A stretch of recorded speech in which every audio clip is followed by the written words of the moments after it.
حضرت مولانا مفتی محمد فیروز خان صاحب کو میں خصوصی خطاب کے لیے اس شعر کے ساتھ دعوت دینے جا رہا ہوں۔ اپنے ہر لفظ کا خود آئینہ ہو جاؤں گا، اپنے ہر لفظ کا خود آئینہ ہو جاؤں گا، اس کو چھوٹا کہہ کر میں کیسے بڑا ہو جاؤں گا، اس کو چھوٹا کہہ کے میں کیسے بڑا ہو جاؤں گا۔ تم گرانے میں لگے تھے، تم نے سوچا ہی نہیں، میں گرا تو مسئلہ بن کر کھڑا ہو جاؤں گا۔ مجھ کو چلنے تو اکیلا ہے ابھی میرا سفر، راستہ روکا گیا تو قافلہ ہو جاؤں گا۔ انداز بیاں گرچہ بہت شوق نہیں، شاید کہ اتر جائے تیرے دل میں میری بات۔ حضرت مفتی صاحب ہمارے سامنے خطاب فرمائیں۔ الحمدللہ رب العالمین والصلاة والسلام علی سید الانبیاء والمرسلین وعلی آلہ وصحبہ اجمعین، اما بعد فاعوذ باللہ من الشیطان الرجیم، بسم اللہ الرحمن الرحیم۔ للہ البنات ولکم البنون، وقال تعالی وَإِذَا الْمَوْءُودَةُ سُئِلَتْ بِأَيِّ ذَنبٍ قُتِلَتْ، وقال محمد رسول اللہ صلی اللہ علیہ وسلم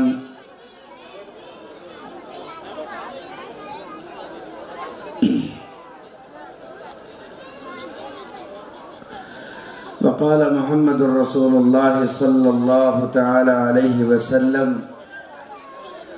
اذا سئل عنہ ان اکون احب الناس، قال صلی اللہ تعالی علیہ وسلم خیر الناس من ينفع الناس، وكذلك قال صلی اللہ تعالی علیہ وسلم دعاء اللہم انی اعوذ بک من ولد یکون علی وبالی، او کما قال صلی اللہ تعالی علیہ وسلم، او دعا رسول اللہ صلی اللہ علیہ وسلم فی دعائه۔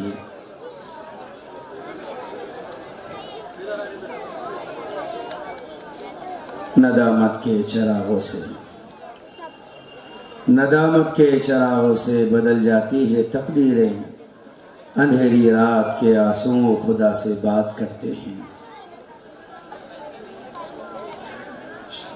میرے محترم عزیز و بزرگوں دوستو، چاندور اور اطراف چاندور کے ساکنین اور بود و باش کرنے والے یاروں اور دین کے مددگاروں،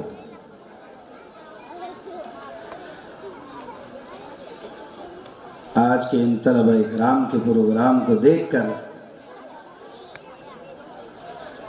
ان کی جرأت مندیوں کو دیکھ کر اور ان معصوم بچیوں کے کردار کو اور کیفر کو دیکھ کر بے ساختہ میرے اندر سے یہ جذبہ امڑ کر میری زبان پر جاری ہو رہا ہے کہ اے کاش ہمیں اپنا گزرا ہوا کل یاد ہوتا اور گزرے ہوئے کل کے سائے میں آنے والا کل گزرتا یا حال گزرتا تو آنے والا مستقبل، فیوچر ہماری اس قوم کو، اس امت کو شاید اس شکل میں نہ دیکھنا پڑتا جو اس شکل میں آج دیکھنا پڑ رہا ہے۔ یہ بات بہت اصولی ہے کہ امت مسلمہ صلی اللہ تعالی علیہ وسلم دین کے جن شعائر کی، علامتوں کی ناقدری کرے گی، اتنا ہی اللہ رب العزت اس امت سے ان شعائر کو، ان دین کے قلوں کو، دین کی علامات کو، شریعتوں کو، ان اصول و ضوابط کو چھیننے میں دیری نہیں کرے۔ امت نے مساجد کی ناقدری کی، کیا ہوا امت کے سامنے؟ مساجد کو ہلکا جانا، مساجد کو ہلکے میں لیا، بے اکرامی، بے ادبی کے انبار بھر دیے۔ ادھر اذانیں ہوتی رہی، ادھر نمازیں ہوتی رہی، اور یہ مسلمان صاحب ایمان چوکوں چوباروں پر، روڑوں راستوں پر، گلیوں میں چاروں طرف دھنگا مشتی کرتا ہوا چلتا رہا۔ اسے کبھی دل میں لمحہ بھر کے لیے یہ خیال نہیں آیا ایک مومن کا عمل اللہ کی پکار کے بعد کیا ہونا چاہیے، لمحہ بھر اسے خیال نہیں آیا۔ یہ ایمان والا شریعت کے مسائل کو کھیل سمجھتا رہا، غصے کے بہانے پر طلاقوں کا استعمال کرتا رہا، نکاحوں کو توڑتا رہا، اس کی کلیاں بناتا رہا۔ نتیجے میں اللہ نے اسی قانون کو 3 سال کی سزا کے طور پر اس کی گردن پر مسلط کر دیا۔ یہ امت مسلمہ کا نوجوان اور اس کے جوان بیٹیاں بے پردگی کے ساتھ ننگ دھڑنگ ساری دنیا میں گھومتی رہی، بے پردہ پروگراموں میں شرکت کرتی رہی۔ ان کی شادیاں دیکھو، ان کی منگنیاں دیکھو، ان کے رسم و رواج دیکھو، انہوں نے خود اپنے اوپر پردے کو ایک اضافی چیز ثابت کر دیا۔ اللہ رب العزت نے پھر وہی اپنا ہنٹر چلایا اور حالات تو بتو ہو گئے، گو بگو ہو گئے۔ ایک اصولی ضابطہ یاد رکھیے، دین کے جن شعائر کی ناقدری ہوگی وہ شعائر ہمارے اوپر ضرب کاری بن کر کے مسلط ہوں گے۔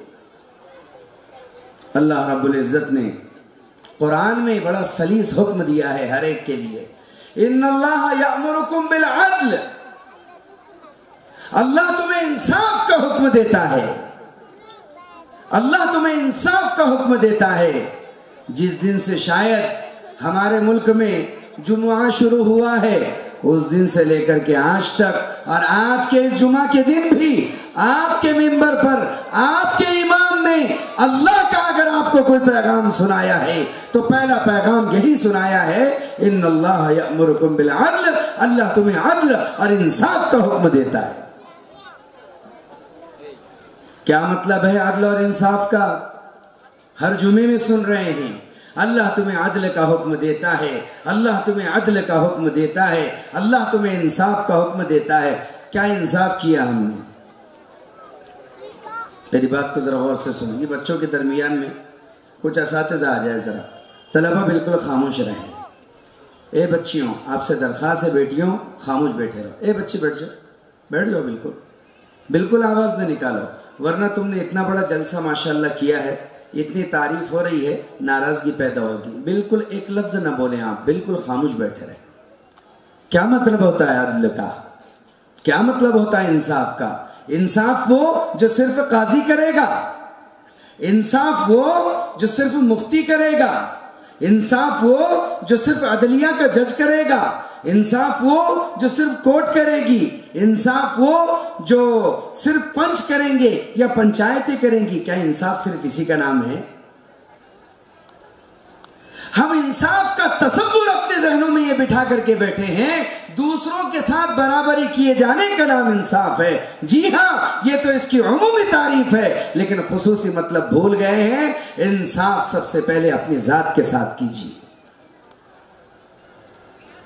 اگر آپ اس انصاف کو ساری دنیا میں قائم نہیں کر سکتے تو اپنے دستر اپنے بستر سے قائم کیجیے۔ میری بات کو سمجھنے کے لیے 1 منٹ لگے گا آپ کو، لیکن اگر سمجھ گئے انشاءاللہ تو شاید زندگی کا جینا بڑا لذیذ ہو جائے گا۔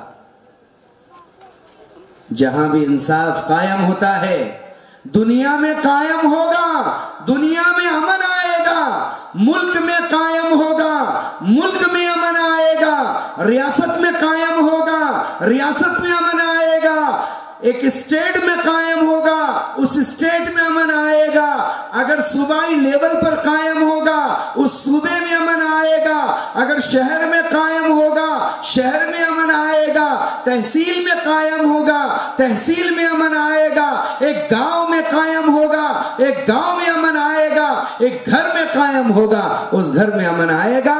حضرت عمر بن عبدالعزیز رحمت اللہ علیہ کی زندگی سے ہم نے کیا لیا؟ کب تک قصے پڑھتے رہیں گے؟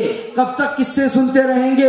ان کے قصوں میں ہمارے لیے کیا مشعل راہ ہے، ہمارے لیے کیا رہبری ہے، یہ کون اپنے عمل میں لے کر کے آئے گا؟ عمر بن عبدالعزیز کے قصے، عمر بن عبدالعزیز کی زندگیاں، عمر بن خطاب کے قصے اور ان کی زندگیاں، ابو بکر صدیق کی حیات اور ان کی زندگیاں، علی مرتضیٰ کے قصے اور ان کی حیات و زندگیاں، حضرت عثمان عفان رضوان اللہ علیہ مجمعین، ان لوگوں کے قصے، ان کی حیات، ان کی زندگیاں صرف سننے کے لیے اور 0/سناٹا سنی کہلانے کے لیے نہیں ہے۔ یہ گزشتہ کے قصے، یہ بیتا ہوا کل تمہارے اس حال کو اور آنے والے کل کے بدلنے کے لیے ہے۔ من اراد ان یستنا فلیستنا بمن قد مات، کہ جو تم میں کا یہ چاہتا ہے کہ وہ درست راستہ اختیار کرے، اسے چاہیے وہ مر کر جو دنیا سے امر ہو کر چلے گئے ہیں ان کے راستے کو اپنا لے، ان کی حیات اور ان کی زندگی کو اپنا لے، تو وہ اپنے کل کو اور فیوچر کو، آنے والے مستقبل کو درست کر سکتا ہے۔ کیا ہوا تھا عمر بن عبدالعزیز کے زمانے میں؟ وقت بالکل اگرچہ بہت کم ہے، میں مکتب کے موضوع کو کاٹ کر کے بہت اہم پیغام دے دینا چاہتا ہوں۔ 30 منٹ کا وقت ہے صرف۔ کیا ہے عمر بن عبدالعزیز کی حیات؟ کیا ہے عمر بن عبدالعزیز کی زندگی؟ یہ وہ عمر بن عبدالعزیز ہے جس کی داستانوں میں آپ نے سنا اور میں نے سنا کہ بھیڑیے نے اور بھیڑ نے، شیر نے اور بکری نے ایک گھاٹ پر، بولیے نا، پانی پیا ہے۔ یہ داستان پارینہ ہو چکی ہے۔ اسے 100 مرتبہ کہا گیا، اسے 100 مرتبہ سنا گیا، اسے 100 مرتبہ دہرایا گیا اور کئیوں مرتبہ اسے گایا گیا اور سنایا گیا، لیکن اس کے نتیجے میں ہم نے کیا سبق لیا؟ بزرگوں، سبق یہ ہے کہ عمر بن عبدالعزیز کے قیام انصاف کی برکت یہ ہے کہ بھیڑیے کے دل سے ہوس نکل گئی اور بکری کے دل سے خوف نکل گیا۔ ایک جگہ انصاف جب قائم ہو سکتا ہے تو بھیڑیے اور بھیڑ میں، بکری اور شیر میں دوستی ہو سکتی ہے۔ اس ملک میں اگر انصاف قائم ہو گیا تو اپنے اور غیر میں کیوں دوستی نہیں ہو سکتی اور کیوں خیر نہیں ہو سکتا؟ اب آپ کہیں گے کہ کیا ہم سارے دنیا میں امن اور انصاف قائم کرنے کے ٹھیکیدار ہیں؟ تو میں کہتا ہوں کہ بے شک ایک مسلمان سارے عالم کے اندر انصاف قائم کرنے کا ذمہ دار ہے۔ اس کی شروعات اپنے گھر سے کرو۔ ٹھیک ہے تم پوری دنیا کا ٹھیکہ نہ لیتے نہ صحیح، لیکن اپنے گھر میں تو اس انصاف کو قائم کرو۔ کیا آپ نے بیوی کو بیوی کا حق دے دیا؟ کیا آپ نے ماں کو ماں کا حق دے دیا؟ کیا آپ نے بیٹے کو بیٹے کا حق دے دیا؟ کیا آپ نے بیٹی کو بیٹی کا حق دے دیا؟ آپ تو وہ ظالم بنے ہوئے ہیں جو اپنی ان دونوں آنکھوں سے خود اپنے ہی گھر میں ناانصافی کے نظارے پیدا کر رہے ہیں۔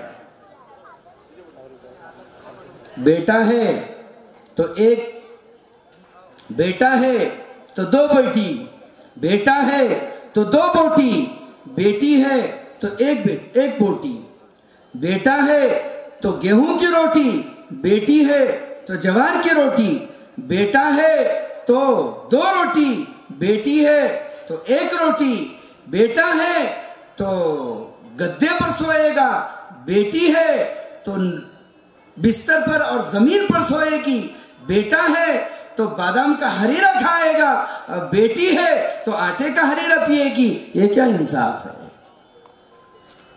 عید ہے، بقرعید ہے، خوشی کا موقع ہے، بیٹا ہے تو 2 جوڑے، بیٹی ہے تو 1 جوڑا، بیٹا ہے تو 2 جوڑ چپل، بیٹی ہے 1 جوڑ چپل۔ پہلے بیٹے کھائیں گے، بچا ہوا بیٹیاں کھائیں گی۔ انصاف کہاں چلا گیا؟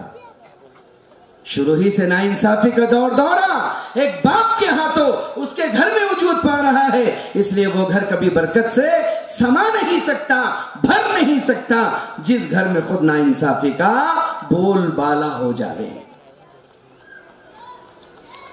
ہم نے کیا بیٹیوں کے ساتھ انصاف کیا؟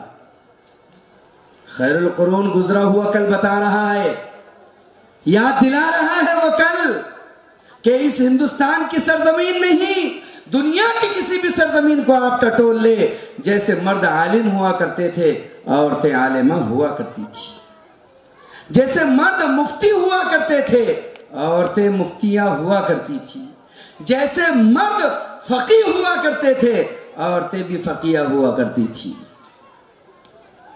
آج دور بدل گیا ہے، عالمہ بنانے کو جرم سمجھا جاتا ہے، ٹھٹے اڑائے جاتے ہیں، ہنسی اڑائی جاتی ہے۔ آج ان بچیوں کا پروگرام دیکھ کر، ان کی جرأت دیکھ کر میرے دل میں یہ جذبہ پیدا ہوا ہے، پھر وہ صفت التفاسیر کس نے لکھی تھی؟ اورنگزیب وقت کے بادشاہ تھے، اورنگزیب وقت کے بادشاہ تھے، تو پھر ان کی بہن تفسیر کیسے لکھ گئی؟ بڑے بڑے دیوان اشعار کے ادب کے کیسے لکھ گئی؟ امت کے اندر البدائع والثنائے یہ وہ کتاب ہے حنفیوں کی کہ حنفی سینہ ٹھوک کر کہہ سکتے ہیں کہ حنفیوں کے مسئلے کی کوئی دلیل ایسی نہیں ہے جو علامہ کاسانی کی کتاب، علامہ علاء الدین کاسانی کی کتاب البدائع والثنائے میں موجود نہ ہو۔ وہ لکھنے والا کون؟ جیسے اس دور میں ڈاکٹر اور ڈاکٹرنی کا جوڑا ہوتا ہے، ڈاکٹر صاحب اور ڈاکٹر صاحبہ کا جیسے اس دور میں جوڑا سجایا اور رچایا جاتا ہے، مانگا جاتا ہے، مطلوب ہوتا ہے، رشتے اس پر موقوف ہوتے ہیں، دونوں مل کر کے دواخانے اور ہاسپٹل چلاتے ہیں۔ ایک زمانہ تھا اس سرزمین کے اوپر کہ مرد عالم فقی مفتی ہوتا اور اس کے اہلیہ بھی عالمہ ہوتی، فقیہ ہوتی اور مفتیہ ہوتی۔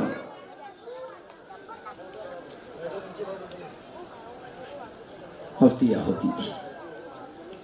اللہ اکبر۔ تاریخ بتلاتی ہے، 581 ہجری کی آپ سے بات کر رہا ہوں، تاریخ بتلاتی ہے کہ علامہ محمد ابن احمد ابو بکر علاء الدین دمشقی نے علامہ ابو بکر علاء الدین کی کتاب اعلان کرایا تھا۔ انہوں نے، ان کی اپنی ایک بیٹی تھی جس کا نام فاطمہ تاریخ میں مشہور ہوا ہے۔ اس کا علم اس زمانے میں یہ تھا کہ بڑے بڑے بادشاہوں نے علامہ علاء الدین کی بیٹی فاطمہ کے لیے رشتے بھیجے، لیکن ان کا ایک ہی جواب تھا کہ جو میری کتاب الفقہا کا ترجمہ لکھے گا یا تشریح لکھے گا یا اس کی شرح لکھے گا، میں اپنی بیٹی کا نکاح اسی سے کرواؤں گا۔ چنانچہ علامہ محمد ابن احمد علاء الدین سمرقندی رحمت اللہ علیہ نے اس کی شرح لکھی،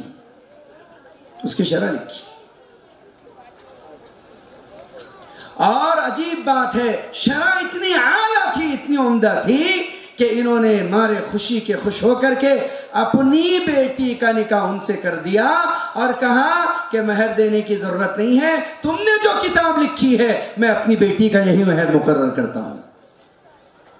اور اس جوڑے نے مل کر کے پھر البدائع والثنائے پر کام کیا، جو تاریخ کی اعلیٰ درجے کی کتابوں میں سے ایک کتاب مانی جاتی ہے۔ علماء لکھتے ہیں کہ جب علامہ کاسانی رحمت اللہ علیہ کے پاس کوئی استفتاء آتا، کوئی سوال آتا، تو علامہ کاسانی رحمت اللہ علیہ اسے پہلے پڑھتے، پھر پرکھتے اور اس کے اوپر جب جواب لکھتے تو اپنی اہلیہ کے پاس پس پردہ جاتے اور جا کر کے انہیں وہ استفتاء بتاتے۔ ان کی اہلیہ اگر اس میں کچھ غلط ہوتا اپنی رائے لکھتی یا اس کو درست کرتی، دونوں کے ملے جھلے قلم سے وہ فتویٰ نکلا کرتا تھا۔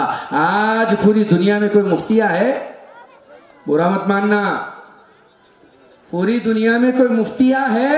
بلکہ عیب سمجھ رہی ہے دنیا اسے کہ کوئی عورت مفتی بن جائے۔ ہمارا گزرا ہوا کل ہمیں یاد نہیں ہے، یاد نہیں ہے۔ وجہ کیا ہے؟ برا مت ماننا، میرے سب بڑے ہیں یہاں پر، میں سب کا بچہ ہوں۔ وجہ یہ ہے کہ ہم یہ سمجھتے ہیں کہ عالماؤں سے نکاح، مفتیاؤں سے نکاح اور فقیہیاؤں سے نکاح یہ مناسب نہیں ہے، اس لیے نتیجہ گڑبڑ ہو رہا ہے۔ اگر میں یا میری برادری پہلی نگاہ اگر اپنی پسندید کی ادھر موڑ دے تو آج بھی امت کے اندر ایک بات، ایک مغالطے کے بارے میں واضح کرتا چلوں، فقیہیہ، مفتیہیہ اور عالمہ ہونے کا مطلب یہ نہیں کہ وہ بھی ایسے اسٹیج پروگرام کریں گے۔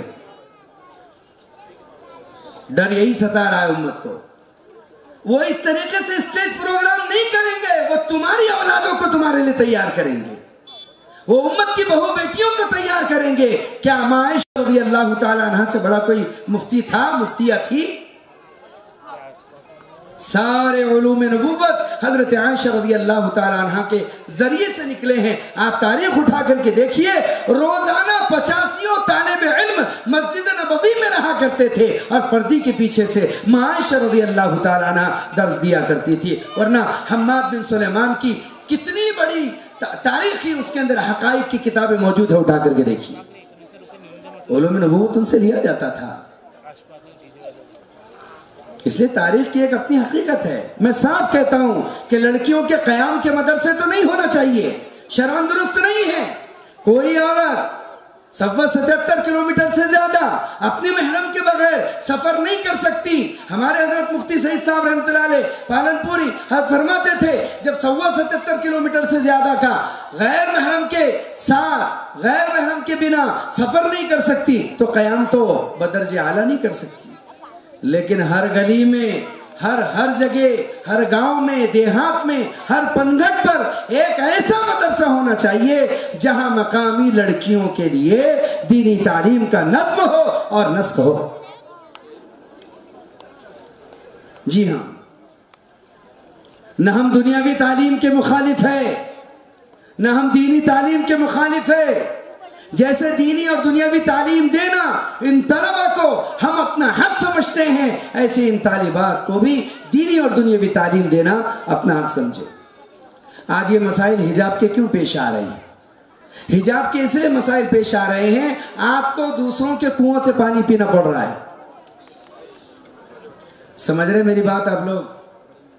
آپ کو دوسروں کے کنویں سے پانی پینا پڑ رہا ہے، آپ کو دوسروں کے انجل سے پانی پینا پڑ رہا ہے، آپ کو دوسروں کے حوض اور نل سے پانی پینا پڑ رہا ہے. اگر تم مسلمانوں کے بڑے بڑے کالجز ہوتے تو مجال تھی کہ کوئی تمہارے اصول میں دخل دے دیتا اور تمہاری بچیوں کے حجاب پر اعتراض کر دیتا. سارے کالجز اغیار کے پاس ہے، ہمیں تو اپنے روٹی کپڑا مکان اور بیوی بچے دکان سے فرصت ہی نہیں ہے. اس قوم کا مالدار بھی کبھی اس کی طرف توجہ نہیں دیتا، اس قوم کا سرمایہ دار بھی افسوس ہے کبھی اس کی طرف توجہ نہیں دیتا کہ خالص لڑکیوں کے لیے باحجاب اعلیٰ تعلیمی ادارے کھولے جائے. نہ اسے دین کا حصہ سمجھتا ہے، نہ اسے دین کی ترقی سمجھتا ہے، اور نہ ہی تو اپنے مستقبل بچوں کے مستقبل کی حفاظت کا ذریعہ سمجھتا ہے. رونا پڑے گا، ساری تاریخ کو رونا پڑے گا. حضرت عمر رضی اللہ تعالیٰ عنہ کی آپ لوگوں نے حیات پڑھے؟ اگر حضرت عمر رضی اللہ تعالیٰ عنہ کی آپ نے حیات نہیں پڑھی ہے تو میں آپ سے کتاب کے نام کا تذکرہ کروں. آپ علامہ شبلی رحمت اللہ علیہ کی، شبلی نعمانی رحمت اللہ علیہ کی الفاروق پڑھیے تو آپ کو پتا چلے گا کہ حضرت عمر رضی اللہ تعالیٰ عنہ نے کہ جس طریقے سے 40 لاکھ مربع میل اور چورس حکومت 60 لاکھ کلومیٹر کی چلائی ہے، اسے کیسے قائم کیا تھا؟ بھئی ذرا خاموش ہو جاؤ، کیا ڈسٹرب ہے؟ کیسے قائم کیا تھا؟ قرآن کریم 5 مضامین پر اترا ہے. بہت غور سے سنیے. قرآن کریم کی 6666 آیتیں یہ 5 قسم کے مضامین کو بیان کرتی ہے. سارا قرآن کریم ان 5 قسم کے مضامین اور میٹرز کے ارد گرد گھومتا ہے. حضرت شاہ ولی اللہ ابن عبد الرحیم محدث دہلوی رحمت اللہ علیہ نے ان قرآن کے مضامین کو سمجھنے کے لیے اور انہیں قرآن کی تفاسیر میں سمٹنے کے لیے ایک کتاب لکھی تھی. تقریباً 400 سال ہو رہے ہوں گے اس کو. ایک کتاب لکھی تھی، اس کتاب کا نام ہے الفوز الکبیر. یہ الفوز الکبیر میں حضرت شاہ محدث دہلوی رحمت اللہ علیہ فرماتے ہیں کہ قرآن 5 مضامین پر مشتمل ہے. نمبر 1، بہت اہم بات عرض کر رہا ہوں، اسے ساتھ لے جانا، بہت اہم بات عرض کر رہا ہوں. نمبر 1، اوامر، اللہ تعالیٰ کے احکامات کی آیتیں. نمبر 2 نواہی، اللہ تعالیٰ کی طرف سے حرام سے بچنے اور حلال پر عمل کرانے کی آیتیں۔ نمبر 3 قصص اور امثال، پچھلوں کے قصے اور جینے کی ترتیب کے لیے مثالیں۔ نمبر 4 تدبیر منزل، اور نمبر 5 سیاست مدن۔ سیاست مدن، یہ 5 مضامین قرآن میں ہیں۔ یہ سارے علماء مفتیان ہیں، مفتی تفضل صاحب میرے اپنے بڑے ہیں ماشاءاللہ، یہ علم کے پہاڑ مونا نعمت اللہ صاحب ندوی بیٹھے ہیں، اور مفتی صاحب پتہ نہیں بڑے بڑے علماء ہے کہ نہیں۔ یہ 5 مضامین میں آج ہی کیوں بول رہا ہوں 5 مضامین؟ میرا خیال ہے کہ آپ سے بولنا شروع کر دینا چاہیے۔ یہ 5 مضامین ہیں جن پر قرآن مشتمل ہے۔ اب ان 5 مضامین میں سے 3 تو ہم کو معلوم ہے، امر بالمعروف بھی معلوم ہے، نہی عن المنکر بھی معلوم ہے، اور پچھلوں کے قصے کارگزاریاں بھی معلوم ہے، لیکن ہمیں تدبیر منزل اور سیاست مدن کس کو کہتے ہیں معلوم ہے؟ کتنا بڑا حصہ چھپا رہ گیا امت سے، اسے صرف عرب دنیا سمجھ سکتی ہے۔ یہ اتنا بڑا حصہ امت سے مخفی ہے، تدبیر منزل اور سیاست مدن، کہ ایک آدمی کو اپنے گھر کو کیسے چلانا ہے، ایک ذمہ دار کو اپنے گاؤں کو کیسے چلانا ہے، ایک شخص کو اپنے تحصیل کو کیسے چلانا ہے، یہ تدبیر منزل کہلاتی ہے۔ اور سیاست مدن کہ اے لوگو، تمہیں حاکمیت کے ساتھ اپنی ریاستوں کو، اپنے صوبوں کو اور اپنے ملکوں کو کیسے چلانا ہے، یہ قرآن سکھاتا ہے۔ قرآن ذرا پڑھو، اس سے تمہیں مستقبل سمجھ میں آئے گا، ورنہ روٹی کپڑا مکان اور بیوی بچے دکان، یہی کرتے ہوئے رہ جائیں گے، یہی کرتے ہوئے رہ جائیں گے۔ میرے پاس بالکل بھی وقت نہیں ہے، دل اندر سے مچل رہا ہے کہ آج آپ کو تدبیر منزل سمجھاؤں، سیاست مدن کس کو کہتے ہیں میں یہ سمجھاؤں، میں تمہیں بتاؤں کہ جلال بادشاہی ہو یا جمہوری تماشا ہو، جدا ہوتی سیاست سے تو رہ جاتی ہے چنگیزی۔ وہ کون سی شرعی سیاست ہے؟ کیا کروں، وقت نہیں ہے، وقت ختم ہے، بالکل ختم ہے۔ اپنے گھر سے انصاف قائم کیجیے، اپنے بچوں کے ساتھ انصاف قائم کیجیے۔ میں باپوں سے ہاتھ جوڑ کر کے درخواست کروں گا، اپنے بچیوں کا حصہ مت کھا جائیے۔ میں بھائیوں سے درخواست کروں گا، جن بہنوں کو تم نے بچپن میں جھولا دیا ہے، آج ان بہنوں کا حصہ مت کھائیے۔ کل قیامت کے دن اللہ کی ایک عدالت لگے گی، جہاں یہ بہنیں بھائیوں سے حصہ مانگے گی اور بیٹیاں باپ سے حصہ مانگے گی۔ تم میں کا کوئی باپ بھی اس دنیا میں اپنی بیٹی کا نکاح کر کے مفر حاصل نہیں کر سکتا کہ میں نے نکاح کر دیا، اس کا حق ادا کر دیا۔ تم اپنی بیویوں کو تڑپا نہیں سکتے، تم اپنی بیویوں کے ساتھ برا برتاؤ نہیں کر سکتے۔ تمہیں شریعت نے بیوی کے ساتھ رہنے کا کیسے حکم دیا ہے، تمہیں تدبیر منزل سیکھنا ہوگا۔ اگر تم تدبیر منزل پر قابض ہو گئے، اللہ کی قسم کھا کر کے کہتا ہوں، عبد القادر جیلانی انشاءاللہ ایسی صفات کے لوگ دوبارہ ماؤں کی گود سے گھر سے نکلیں گے، گھر سے۔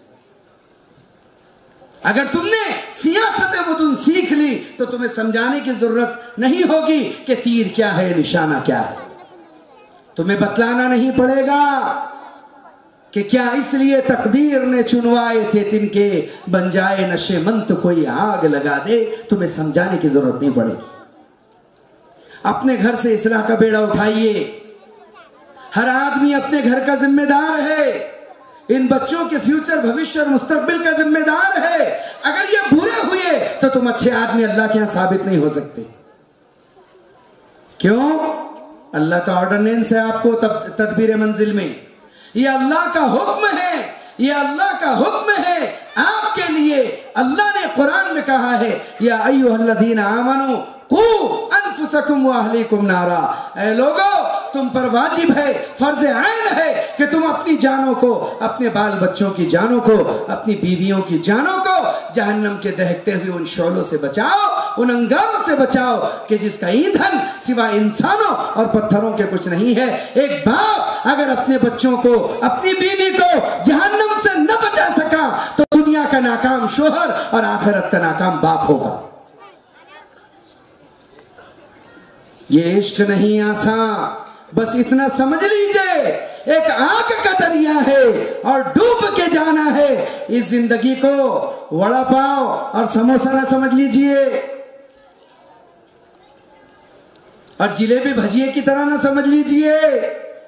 یہ دنیا دارالامتحان ہے اور اس کی زندگی اس سے بڑا امتحان ہے۔ تم کیا سمجھتے ہو کہ تم نے ایک باپ ہونے کا فریضہ ادا کر دیا؟ اگر کسی بیٹی سے کوئی گناہ ہو گیا، کسی بیٹے سے کوئی گناہ ہو گیا تو یہ باپ کی گردن پر بھی ضرور ہوگا، اس لیے کہ ذمہ داری تھی ایک باپ کی کہ وہ بیٹی کو ضرور فاطمہ بناتا اور بیٹے کو ضرور خالد سیف اللہ بناتا۔ کیا ذمہ داری نبھا رہے ہیں آپ؟ کیا اپنے بچیوں کی تئیں آپ کا جذبہ ہے؟ آپ گھر میں آ کر کے بیٹھتے ہیں تھوڑی دیر کے لیے؟ ادھر شور کون کر رہا ہے بھائی؟ شور کیے جا رہے ہیں۔ آپ تھوڑی دیر کے لیے اپنے بچوں کے ساتھ بیٹھتے ہیں؟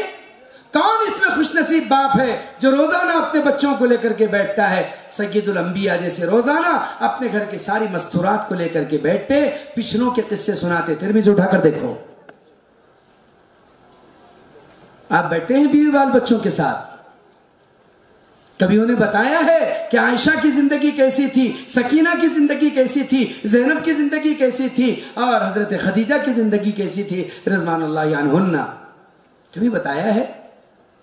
جس بیوی کے ساتھ ساتھ گزارتے ہو اور زندگی گزارتے ہو، اس بیوی کو تم نے آج تک کیا دیا ہے؟ اس کی سورہ فاتحہ بھی درست کی ہے؟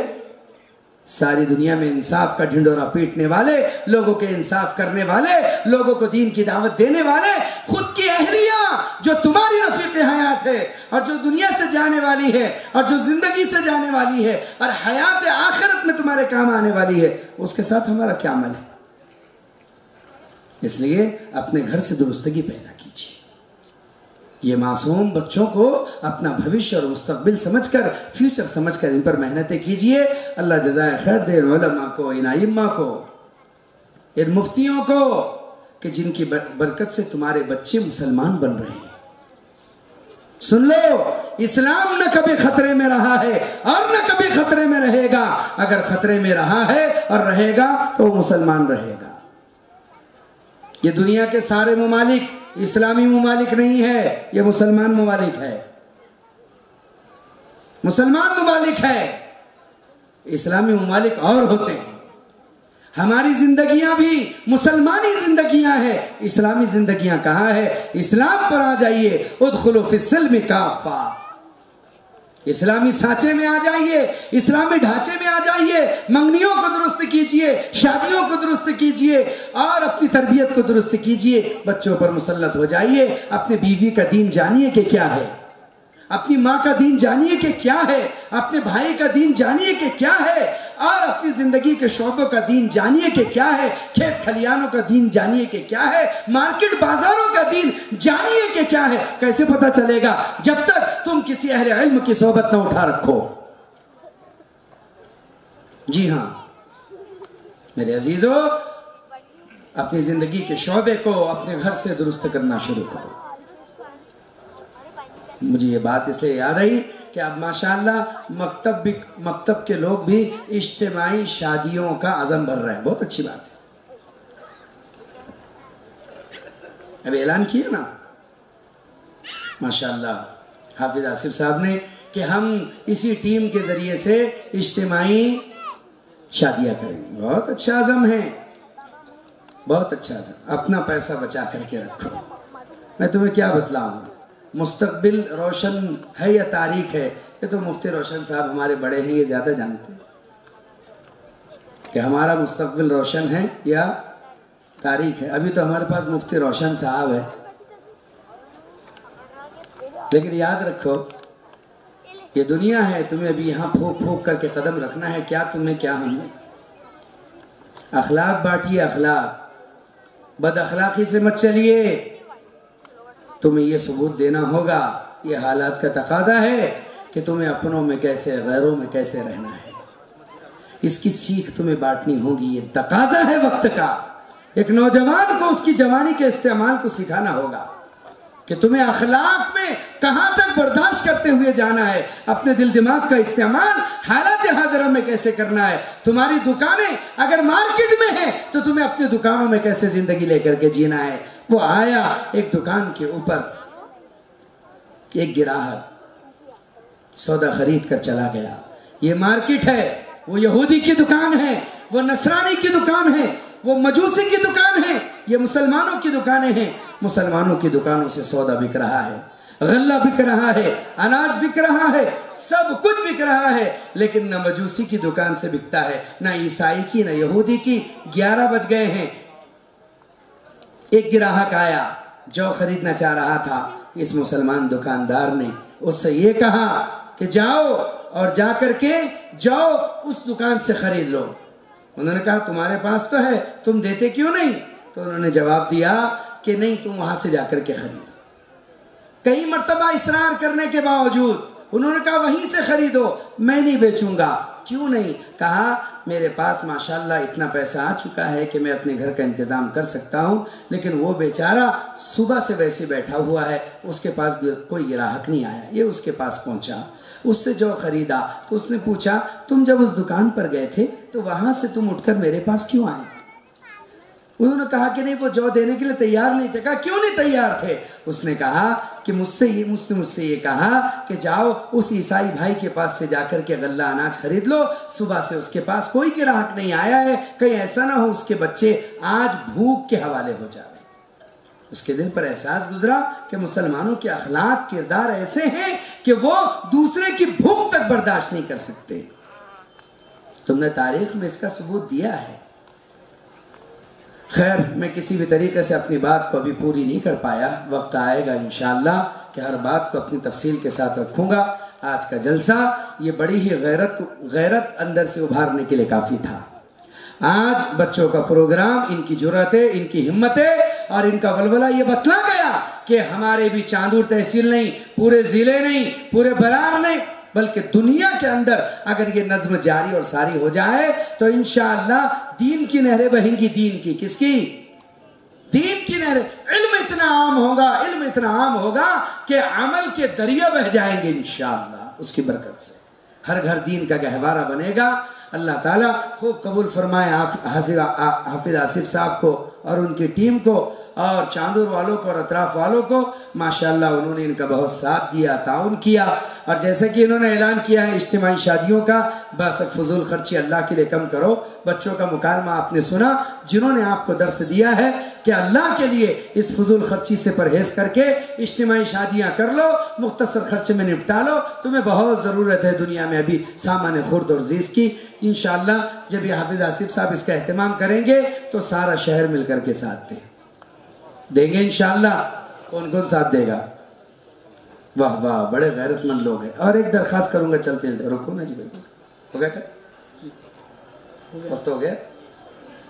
میں یہ کہوں گا چلتے چلتے کہ ترقی کسی کے بھی ہاتھ سے ہو، ترقی کسی کے بھی ہاتھ سے ہو. اگر ہم یہ چاہیں گے کہ ہر کام میرے اپنے ہاتھ سے ہو تو یہ مشکل ہے. اللہ کسی کے ہاتھ پر ترقی دے دے، اس کے ساتھ میں ہو جاؤ، بڑھا دیا کرو، چلا دیا کرو. کوئی بھی تنظیم ہو، کوئی بھی تحریک ہو، ہم سب کی ذمہ داری ہے اس کے ساتھ کھڑے رہے. ضروری نہیں ہے کہ بھئی یہ کام جو ہے تو مفتی فیروز کر رہا ہے، یہ کام حافظ آصف کر رہا ہے، کرنے تو ہم کو نہیں کرنا. ایسے نہیں، ساتھ ہو جایا کرو. اور ان کے لیے ضروری ہے کوئی اگر دوسرا کر رہا ہے تو اس کے ساتھ بھی شریک ہو جایا کرو. ایک دوسرے کے ساتھ مل جل کر کے ہم جتنا تعاون کے ساتھ اس کام کو آگے بڑھائیں گے انشاءاللہ یہ کام آگے بڑھتا جائے گا اور دین کی رمق ہوگی. جیسے آج ایسا لگ رہا ہے کہ یہ پورا چاندور نہیں بلکہ دبدبہ اسلام ہے، ایسے ہر گلی، ہر قریہ، ہر گاؤں ہو جائے گا. کریں انشاءاللہ. اللہ تعالیٰ اس جلسے کو ان لوگوں کو خوب قبول فرمائے، خوب زیادہ ترقیات کے فیصلے فرمائے. وآخر دعوانا الحمدللہ رب العالمین.